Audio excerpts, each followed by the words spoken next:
আশা করছি এই কাজটি করে রাখলে আপনার দ্রুত তাড়াতাড়ি আপনার নামটি ভোটার লিস্টে উঠে যাবে। তো বন্ধুরা, আপনারা যারা ফেব্রুয়ারি মাসের 28/2/2026 যে প্রথম খসড়া লিস্ট বেরিয়েছিল এবং সেই খসড়া লিস্টে আপনাদের নাম ডিলিট হয়ে গেছিল, তো আপনারা করেছিলেন কি, ফর্ম 6 ফিল আপ করে আপনারা জমা দিয়েছিলেন।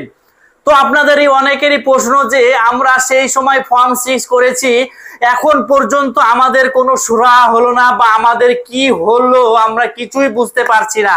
তো এই ব্যাপারে আজকের এই ভিডিওটি সম্পূর্ণ দেখবেন। তো আপনাদেরকে জানিয়ে রাখি, আপনারা যে সেই সময় 28/2/2026 তারিখে যারা প্রথম খসড়া লিস্টে নাম বাদ চলে গিয়েছিল এবং আপনারা ফর্ম 6 ফিল আপ করে জমা দিয়েছিলেন, আপনাদেরকে জানিয়ে রাখি আপনারা কি করবেন। তো প্রথমত আপনারা একটি রিমাইন্ডার দরখাস্ত লিখবেন এবং সেই রিমাইন্ডার দরখাস্তে আপনারা সমস্ত কিছু উল্লেখ করবেন, যেমন আপনার কবে ভোটার লিস্ট থেকে নাম বাদ চলে গিয়েছিল, কিসের জন্য নাম বাদ গিয়েছে, আপনার কি মিসম্যাচিং ছিল, এই সমস্ত কিছু আপনি লিখবেন এবং আপনি এখন কি চাইছেন সেই বিষয়টি আপনি উল্লেখ করে দিবেন। এবং যেখানে আপনি সেটি জমা দিয়েছিলেন ফর্ম 60 এবং এই অফিসে গিয়ে আপনাকে সেই ফর্মটি জমা দিতে হবে।